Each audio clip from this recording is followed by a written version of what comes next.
Shalom, selamat malam Bapak Ibu Saudara sekalian. Terima kasih untuk kesempatan yang diberikan pada saya untuk ambil bagian dalam pelayanan, untuk renungan di Menara Doa kali ini. Saudara, kita yakin dan percaya bahwa Tuhan itu punya rencana yang terbaik bagi setiap kita.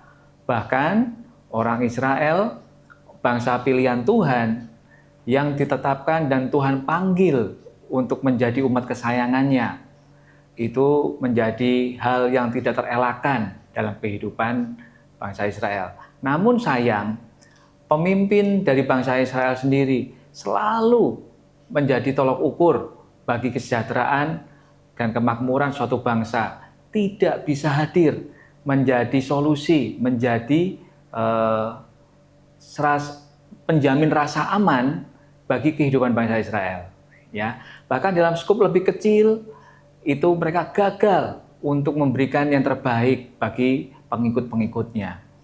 Nah, bukan hari yang lalu-lalu, di hari ini ternyata pemimpin pun tidak bisa menjadi jawaban atas setiap permasalahan kehidupan setiap bangsa Israel, bahkan kita lihat saat ini mereka pemimpin hanya memikirkan dirinya sendiri dan mereka hanya memenuhi apa yang menjadi kebutuhan mereka dan mereka gagal ya menyediakan apa yang menjadi keperluan, kepentingan dari bangsanya atau pengikutnya.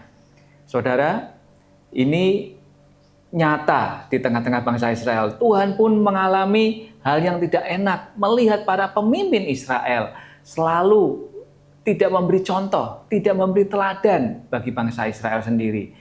Pemimpin sekuler seperti hakim, ya raja, mereka hanya mengedepankan apa yang menjadi keperluan mereka sendiri. Ya, mereka sulit menyediakan yang terbaik bagi pengikut-pengikutnya, terkhusus orang Israel tentunya, Bapak Israel. Nah, ironisnya, ya pemimpin rohani pun mengalami degradasi moral, kejatuhan moral. Mereka sulit ya mengayomi ya sebagai pemimpin dari bangsa Israel sendiri. Nah, ini yang menjadi pengingat ya bagi Nabi Yeskiel ya yang kala itu ada hidup di tengah-tengah bangsa Israel. Tuhan berfirman kepada Yeskiel ya bahwa Tuhan sangat murka atas perilaku kehidupan para gembala. Para gembala ini konteksnya para pemimpin, ya, baik pemimpin duniawi, ya, hakim, raja, atau kepala dari pemimpin suku-suku, ya, dan para gembala rohani, ya, baik imam, ya, atau pelayan-pelayan Tuhan, ya. Nah, dalam konteks kehidupan orang Israel, gembala ini suatu profesi yang sangat-sangat penting. Ya, walaupun sepertinya remeh ya. Gembala ini profesi yang tidak potensial. Ya, nggak punya kebanggaan untuk dikerjakan kala itu. Namun rupanya kita belajar dari profesi seorang gembala, pribadi seorang gembala, bahwa Tuhan mengingatkan kembali lewat Yeskiel. Gembala ini hanya mengembalakan dirinya sendiri, bukan mengembalakan domba-dombanya. Nah, saudara, ini di luar harapan Tuhan. Ya, para pemimpin sekuler maupun rohani yang seharusnya menjadi pelindung, pengayom, penyedia apa yang diperlukan bangsanya. Namun, mereka gagal menghadirkan sesuatu yang berkualitas bagi pengikutnya. Nah, apa yang terjadi di antara para pemimpin atau gembala ini yang sepertinya hanya ingin menikmati susu dari domba itu, atau dia memanfaatkan bulu-bulunya, ya, diambil sesuatu yang bernilai. Namun mereka sendiri nggak pernah ya memberikan yang terbaik, memberi dampak yang terbaik kehadiran mereka untuk keberlangsungan hidup suatu bangsa atau keberlangsungan hidup suatu komunitas. Ya. Nah, atas hal itu Tuhan marah. Ya, saudaraku, kita lihat di ayat keempat dari Yeskel 34, perikopnya cukup panjang ya. Tuhan Allah gembala bagi Israel, ya. Tuhan katakan, yang lemah tidak pernah kamu kuatkan. Sementara yang sakit tidak kamu obati. Yang luka tidak kamu bebat, tidak kamu balut. Yang tersesat, ya, yang hilang, nggak tahu jalan pulang, tidak pernah kamu bawa pulang. Bahkan yang hilang pun nggak pernah dicari. Melainkan kamu menginjak-injak mereka dengan kekerasan dan kekejaman. Sungguh mengerikan. Tuhan kecewa dengan kualitas pemimpin Israel pada hari-hari itu. Ya, saudara. Nah, pemimpin apa tidak peduli. Dia tidak acuh tak acuh atas keberadaan eksistensi pengikutnya. Bahkan lebih lagi, Tuhan mengecam mereka adalah pribadi-pribadi yang serakah, lalim, dan sadis terhadap pengikut-pengikutnya. Saudara, kita tahu di komunitas terkecil, di dalam keluarga bahkan, para pemimpin keluarga, kepala keluarga, ya, pria, suami, nggak menghadirkan dirinya sebagai gembala atas komunitasnya, atas keluarganya, atas istri, ya, atas ibu dari anak-anak, ya, atas anak-anak mereka bahkan. Ini jadi permasalahan. Ketika pemimpin di dalam keluarga gagal menjadi pemimpin yang ideal bagi keluarga itu, niscaya mereka pun gagal di kehidupan yang lebih luas, di lingkungan yang lebih luas, ya. Nah, ini menjadi PR, ya, bagi setiap pria. Hendaknya mereka menjadi pemimpin, gembala yang baik bagi keluarga. Nah, saudara-saudara, ada kabar yang luar biasa sukacita dicatat oleh Yeskiel di ayat ke-10, ya, yang berbunyi seperti ini. Beginilah firman Tuhan, aku sendiri akan melawan gembala-gembala itu dan akan menuntut mereka kembali domba-dombaku dari mereka.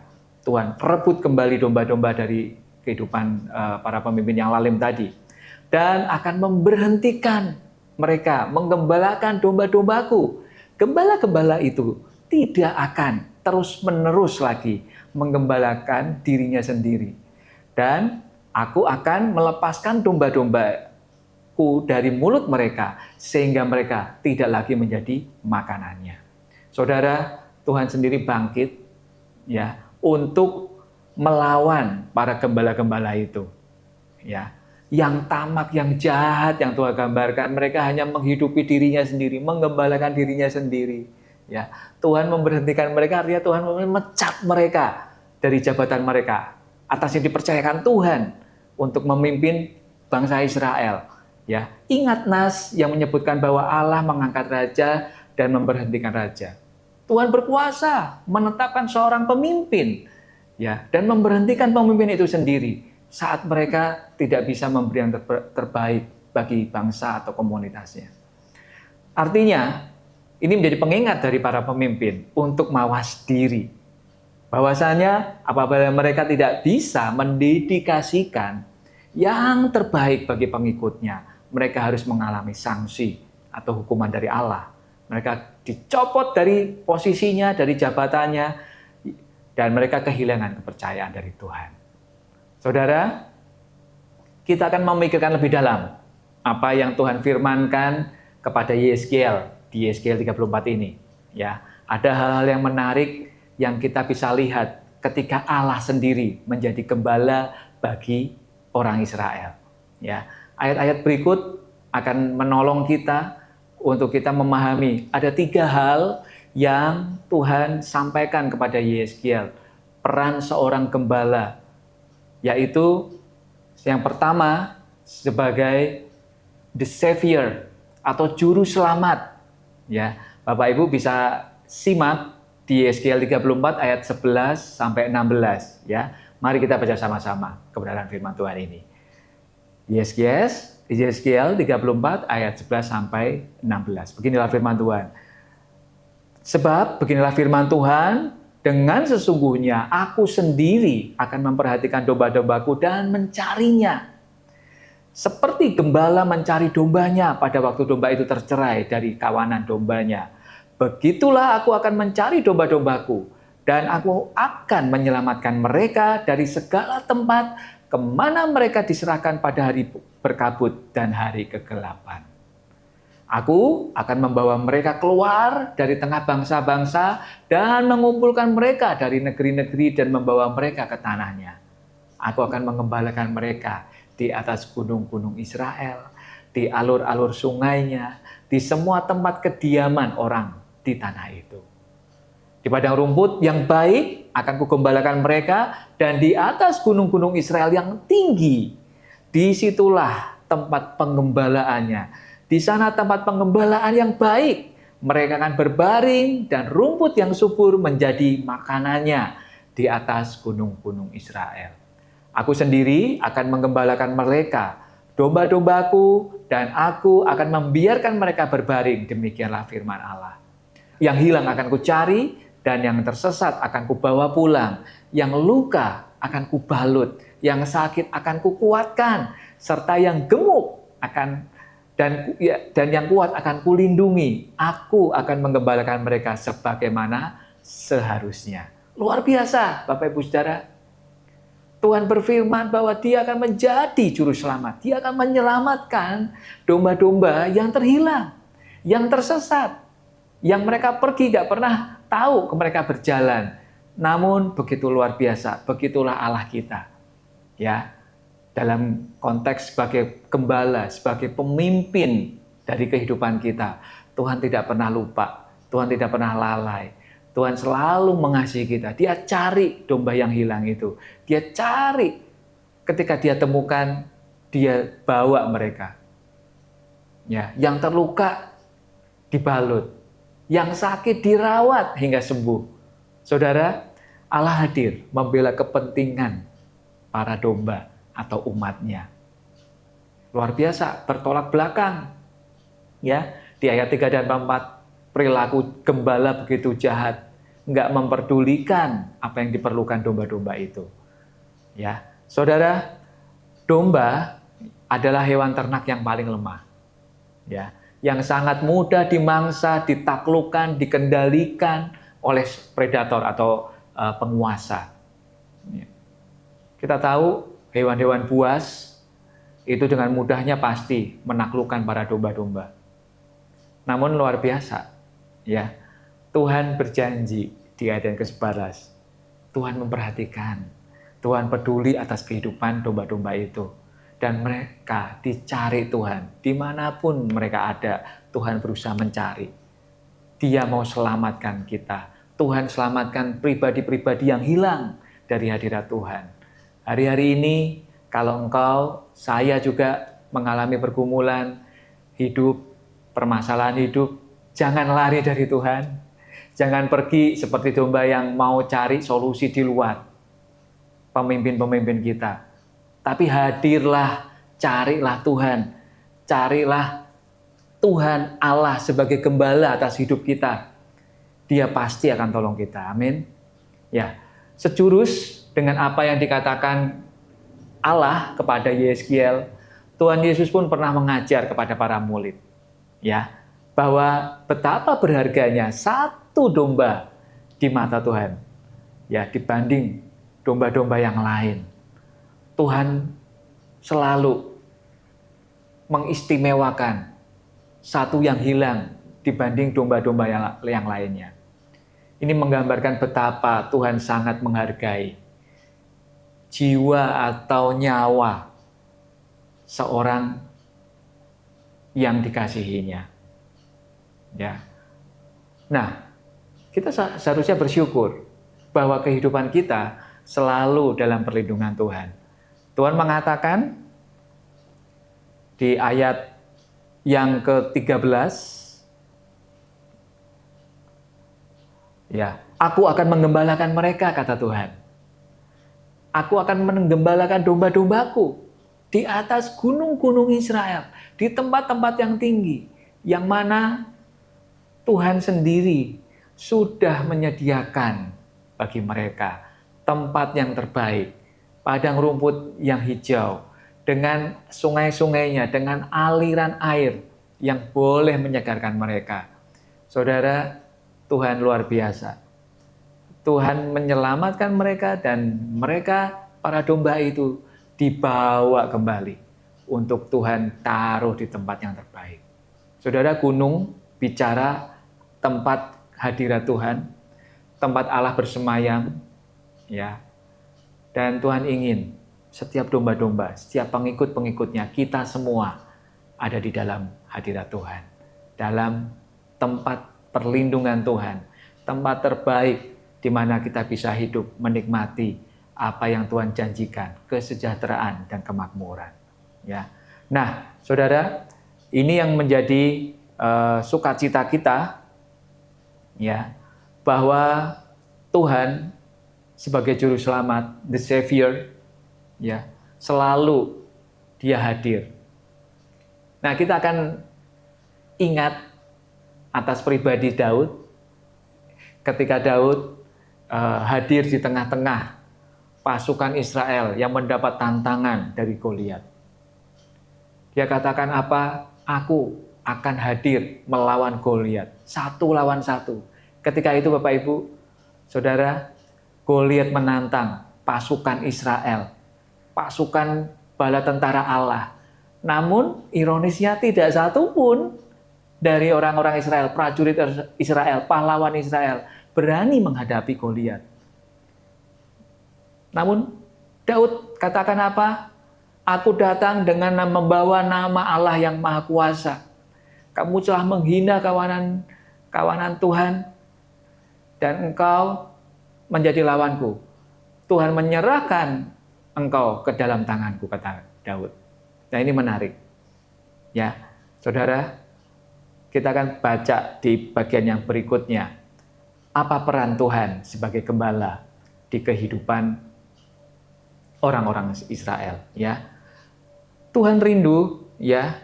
Tuhan sendiri yang menjagai setiap para domba dari mangsa-pemangsa serigala itu. Nah, Saudara, ini akan kita lebih dalam lagi di ayat ke-17 sampai ke-24.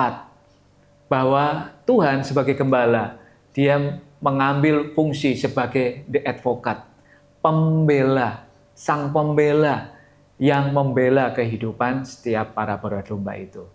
Mari kita sama-sama simak kebenaran firman Tuhan ini. Ayat ke-17 dari Yeskiel 34. Dan hai domba-dombaku, beginilah firman Tuhan Allah.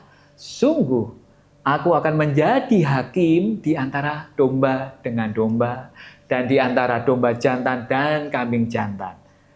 18. Apakah belum cukup bagimu bahwa aku menghabiskan padang rumput yang terbaik? Mesti pulakah kamu diinjak-injak bahwa padang rumput yang lain dengan kakimu? Belum cukup bahwa kamu minum air yang jernih, dan mesti pulakah yang tinggal itu kamu keruhkan dengan kakimu? Apakah domba-dombaku seharusnya memakan rumput yang sudah diinjak-injak kakimu dan meminum air yang sudah dikeruhkan kakimu? Oleh sebab itu, beginilah firman Allah, Tuhan Allah terhadap mereka. Dengan sesungguhnya aku sendiri akan menjadi hakim di antara domba yang gemuk dan domba yang kurus. Oleh karena semua yang lemah kamu desak dengan lambungmu dan bahumu, serta kamu tanduk mereka dengan tandukmu, sehingga kamu menghalau mereka keluar kandang. Maka aku akan menolong domba-dombaku supaya mereka jangan lagi menjadi mangsa dan akan menjadi hakim di antara domba dengan domba. Saudara, gembala berfungsi sebagai hakim. Ya, Tuhan mengambil peran menjadi pembela mereka. Ya, luar biasa. Bahkan di ayat ke-23, aku akan mengangkat 1 orang gembala atas mereka yang akan mengembalakannya, yaitu Daud hambaku. Ia akan mengembalakan mereka dan menjadi gembalanya. Saudara, hakim mengadili domba jantan dengan domba yang lain, domba yang kuat dengan domba yang lemah. Domba jantan dengan kambing jantan. Saudara, artinya apa? Tuhan melindungi kepentingan domba-domba itu. Bisa jadi domba itu mengalami tantangan di tengah komunitasnya, di antara para domba yang lain, domba jantan yang lain. Namun Tuhan adalah Tuhan yang adil. Tuhan selalu menghadirkan yang terbaik di tengah-tengah kehidupan para domba itu, di tengah-tengah kehidupan kita. Saat ada domba yang ingin menguasai, mengeksploitasi domba lain, Tuhan datang sebagai hakim. Tuhan rindu semua menikmati kesejahteraan, kedamaian, sukacita secara berimbang. Ya, tadi dikatakan apa? Kadang-kadang domba yang gemuk, dia mendesak domba yang lemah, yang kurus mungkin. Namun Tuhan ingin yang kurus ini tidak selalu menjadi pihak yang kalah, namun mendapat porsi yang sama di hadapan Tuhan. Boleh menikmati ya pemeliharaan Tuhan yang luar biasa itu. Dan dikatakan apa? Tuhan rindu domba jantan diselamatkan dari kambing jantan. Domba ini nggak punya tanduk, saudara. Kambing punya tanduk. Kambing ini kadang-kadang menjadi lawan bagi domba-domba yang lemah ini. Maka Tuhan hadir, menolong, memisahkan domba dan kambing. Kita lihat sama-sama di Matius 25 ayat 32 sampai 34. Saudara, di situ dikatakan bahwa Tuhan akan menolong para umatnya. Di antara umatnya, Tuhan rindu dia menjadi hakim atas domba dan kambing itu. Ya, Matius 25 ayat 32 sampai 34, lalu semua bangsa akan dikumpulkan di hadapannya dan ia akan memisahkan mereka seorang daripada seorang, sama seperti gembala memisahkan domba dari kambing. Dan ia akan menempatkan domba-domba di sebelah kanannya dan kambing-kambing di sebelah kirinya. Dan raja itu berkata kepada mereka yang di sebelah kanannya, mari, hai kamu yang diberkati oleh Bapakku, terimalah kerajaan yang telah disediakan bagimu sejak dunia dijadikan. Saudara, Tuhan kumpulkan semuanya, baik kambing dan domba. Ya, namun Tuhan pisahkan antara domba dan kambing. Domba taruh di sebelah kanan, kambing di tempat sisi yang lain. Tuhan tidak ingin domba ini dicelakai oleh kambing-kambing ini atau mengalami pengaruh yang negatif dari para kambing ini. Namun Tuhan ingin para domba ini mendapat tempat yang terbaik bersama Tuhan. Ya, raja yang berkata kepada yang di sebelah kanan ini bicara tentang Tuhan Allah. Ya, Tuhan taruh di sebelah kanannya para domba-domba itu, ya, mendapat tempat yang luar biasa. Tuhan janjikan berkat kepada mereka, para domba-domba yang setia, pengikut-pengikutnya yang setia, murid-muridnya yang setia, ya, supaya dia mendapat porsi di dalam kerajaannya, dalam hadirat Allah tentunya, yang sudah ada, yang sudah disediakan sejak dunia belum dijadikan. Luar biasa, saudara. Tuhan the advocate, Tuhan sang pembela bagi kehidupan para domba. Dan Tuhan rindu kita mendapat tempat yang terbaik bersama dengan Tuhan. Saudara, tentang Daud, ya di ayat 23 tadi dikatakan Daud, Tuhan angkat Daud menjadi gembala, menjadi pemimpin bagi bangsa Israel. Ini bertolak belakang, saudara. Di awal tadi di Yeskiel 34 ayat 3 dan 4, begitu jahatnya para gembala, para pemimpin dunia, pemimpin sekuler, pemimpin rohani, maka Tuhan kesampingkan, Tuhan singkirkan para pemimpin itu. Nggak ada lagi pemimpin atas para domba-dombanya. Ya. Namun di ayat 23, Tuhan nyatakan hal yang bertolak belakang. Paradok. Di ayat dibanding di awal-awal tadi, di ayat 3 dan 4. Tuhan angkat seorang Daud, seorang pribadi yang sederhana, ya, yang profesinya adalah gembala, yang merawat domba-domba yang dipercayakan orang tuanya, Bapak Isai kepadanya.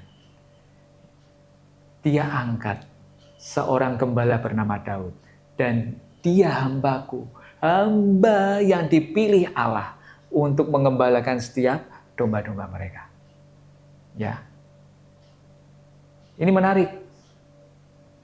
Bahkan Daud menulis dalam Pemazmur, di kitab Mazmur 23 ayat 1 sampai 6, Daud merepresentasikan, memberi gambaran yang luar biasa tentang Tuhan Allah sebagai gembala yang baik.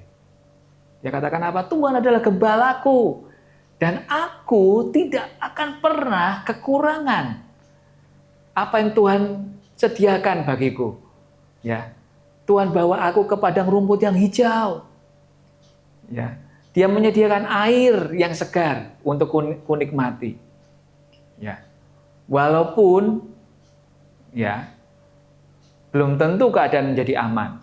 Tentu saja pemangsa predator masih mengintai domba-dombanya. Tapi Tuhan apa? Gadamu dan tongkatmu itu yang melindungi aku, kata Daud. Tuhan melindungi setiap domba dan menyelamatkan mereka, membela mereka. Dan di akhir Pemazmur 23 di ayat yang ke-6, seumur hidupku, kata Daud, aku mau tinggal bersama dengan Tuhan. Ini sama dengan apa yang Tuhan janjikan kepada setiap para domba. Tuhan ingin kehidupan kita bersama dengan Tuhan, menikmati kehadiran Tuhan, menikmati rasa nyaman, sukacita dan damai sejahtera yang Tuhan berikan bagi setiap kita yang setia kepada Tuhan.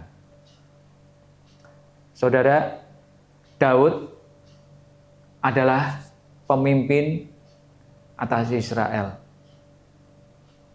Dan Tuhan mencatat bahwa lewat keturunanmu lah akan hadir seorang pemimpin di tengah dunia nanti. Ya, visi kepemimpinan Daud sebagai gembala Israel Tuhan ambil lewat kehadiran Kristus Yesus di tengah-tengah dunia. Bahwa Tuhan sendiri yang akan menggembalakan umatnya. Tuhan berinkarnasi ke dalam daging, ke dalam wujud manusia. Dan Tuhan hadir. Bahkan ingat apa yang dikatakan Tuhan Yesus di Yohanes 10. Aku gembala yang baik. Gembala yang baik yang siap memberikan nyawanya bagi setiap para domba-domba yang aku gembalakan, Tuhan katakan. Ini sangat luar biasa, saudara-saudaraku. Nanti kita akan bahas lebih lanjut bagaimana Tuhan adalah gembala yang baik. Ya. Yang ketiga, gembala sebagai seorang penyedia, the provider, penyedia apa yang menjadi kebutuhan para domba-domba itu. Kita lihat di Yeskiel 34 ayat 25 sampai 31. Beginilah firman Tuhan. Aku akan mengadakan perjanjian damai dengan mereka. Dan aku akan meniadakan binatang buas dari tanah itu. Sehingga mereka dapat diam di padang gurun dengan aman tentram dan dapat tidur di hutan-hutan. Aku akan menjadikan mereka dan semua yang di sekitar gunungku menjadi berkat. Aku akan menurunkan hujan pada waktunya. Itu adalah hujan yang membawa berkat. Pohon-pohon di ladang akan memberi buahnya dan tanah itu akan memberi hasilnya. Mereka akan hidup aman tentram di tanahnya. Mereka akan mengetahui bahwa akulah Tuhan pada saat aku mematahkan kayu kuk mereka dan melepaskan mereka dari tangan orang yang memperbudak mereka. Mereka tidak lagi menjadi jarahan bagi bangsa-bangsa dan binatang liar tidak akan menerkam mereka. Sehingga mereka akan diam dengan aman, tentram, dengan tidak dikejutkan oleh apapun. Aku akan mendirikan bagi mereka suatu taman kebahagiaan sehingga di tanah itu tidak seorang pun dapat mati kelaparan. Dan bangsa-bangsa tidak lagi menanggung noda yang ditimbulkan bangsa-bangsa. Ya, mereka tidak lagi menanggung noda yang ditimbulkan oleh bangsa-bangsa. Dan mereka akan mengetahui bahwa aku Tuhan, Allah mereka, menyertai mereka. Dan mereka, kaum Israel, adalah umatku. Demikianlah firman Tuhan. Kamu adalah domba-dombaku, domba gembalaanku, dan aku adalah Allahmu. Demikianlah firman Tuhan Allah. Saudara, luar biasa. Tuhan menyediakan yang terbaik bagi kita. The provider. Tuhan menyediakan makanan. Dia menyediakan tempat, suatu tanah yang akan menghasilkan, yang akan dinikmati oleh para domba itu. Tuhan sediakan apa? Hujan. Hujan pelambang kehidupan. Hujan berkat yang Tuhan katakan tadi akan mencukupi, membawa kita tidak kekurangan, bahkan dalam kehidupan yang berkelimpahan, Tuhan katakan. Hanya ada bagian yang penting yang kita ketahui. Hujan itu akan hadir pada waktu yang Tuhan tetapkan. Pada waktunya Tuhan.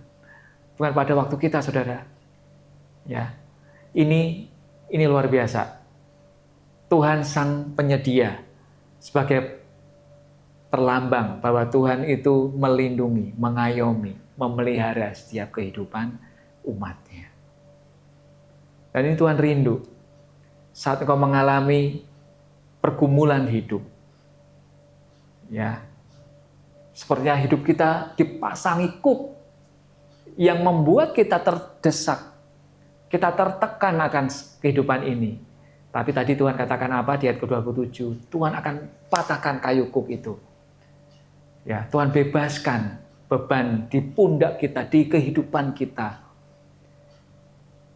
Dan apapun, ya, permasalahan hidup boleh dialami.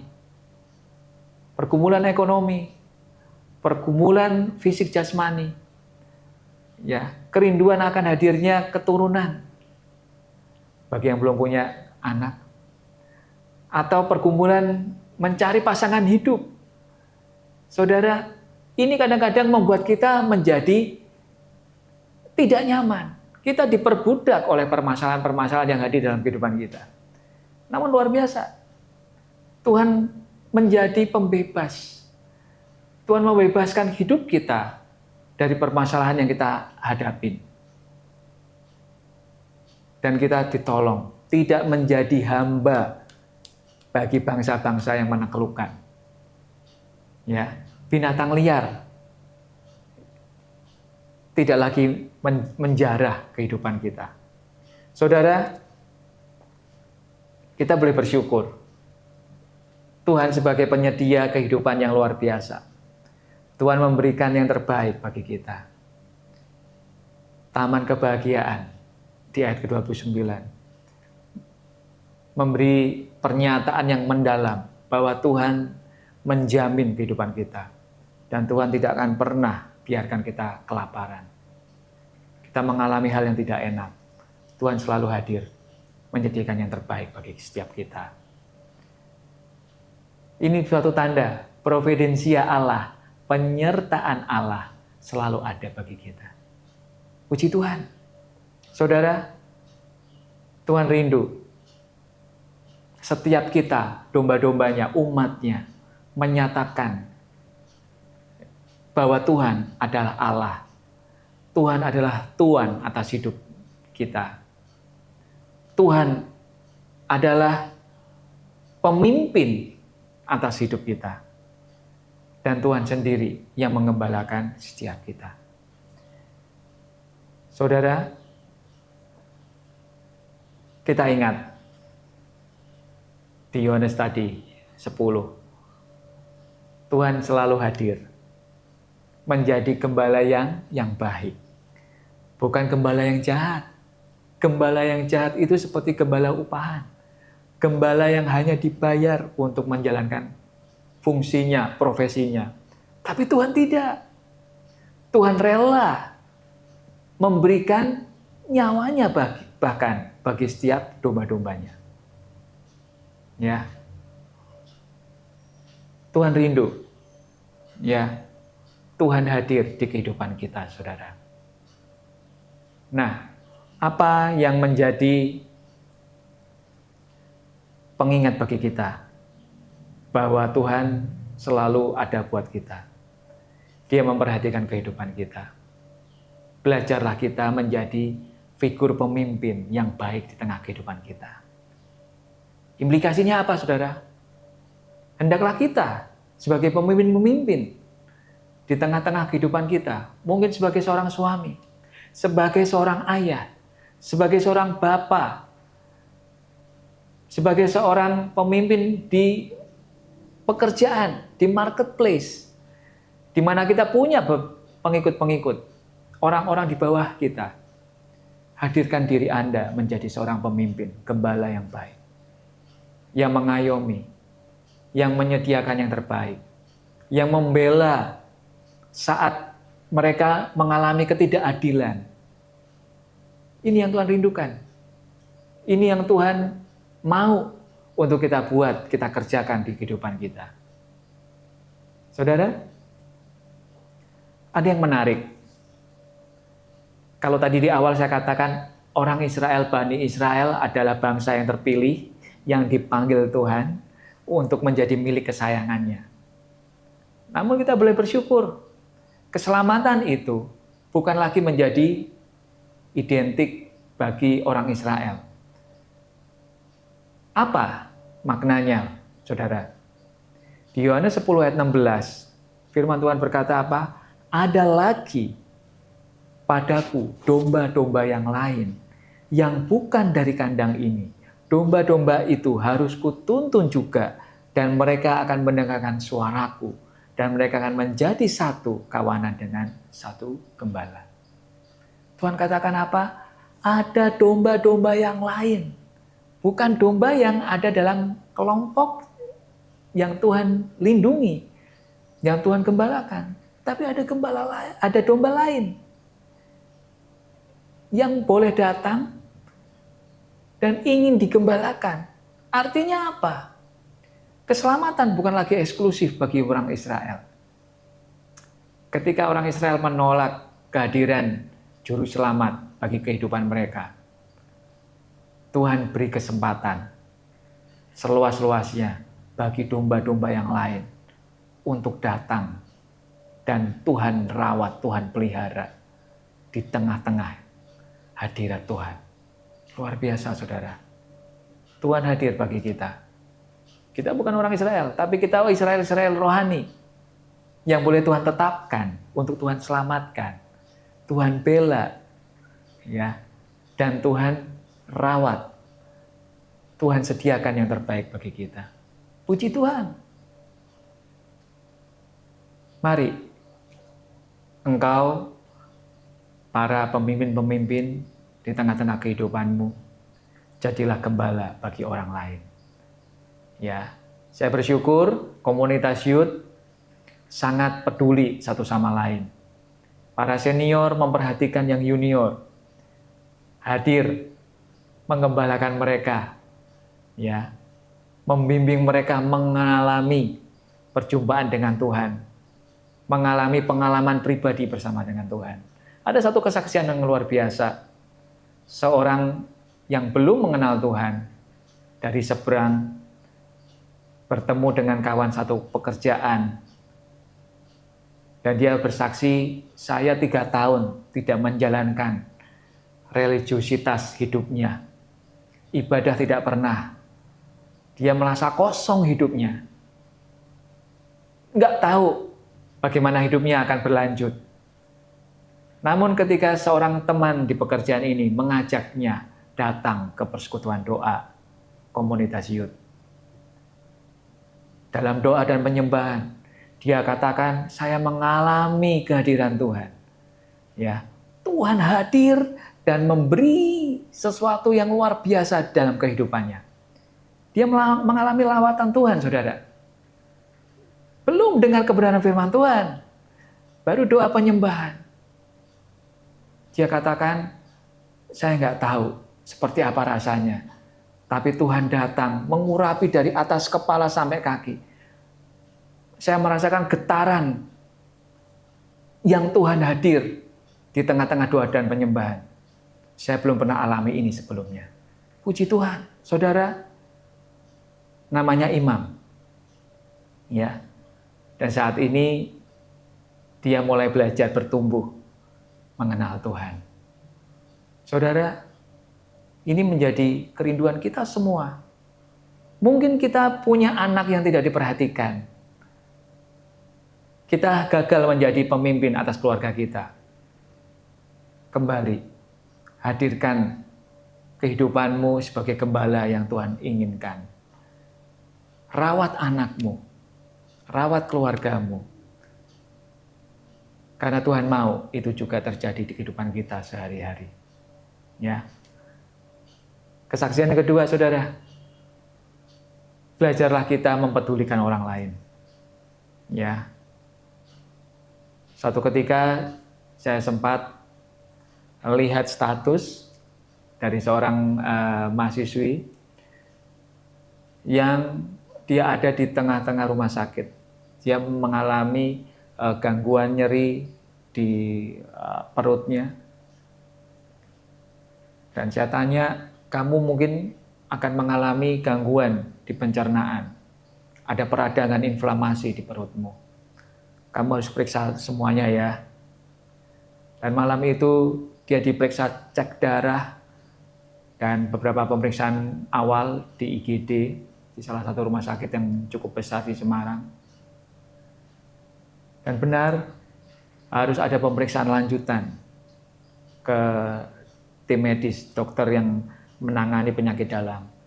Namun malam itu laboratorium tidak cukup menyelesaikan apa yang diperlukan.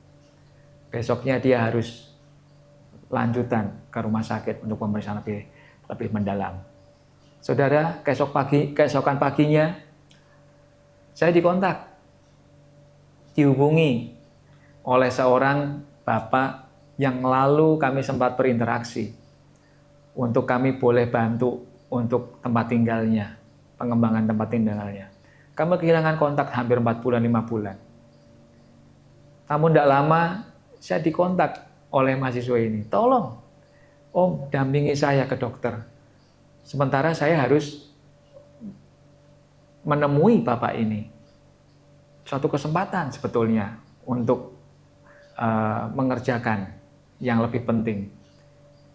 Namun saya urungkan, Bapak Ibu Saudara. Saya memilih untuk pergi ke rumah sakit mengantar teman kami ini untuk periksa. Dan saya yakin berkat Tuhan tidak akan pergi walaupun kita mengambil bagian yang terbaik bagi orang lain.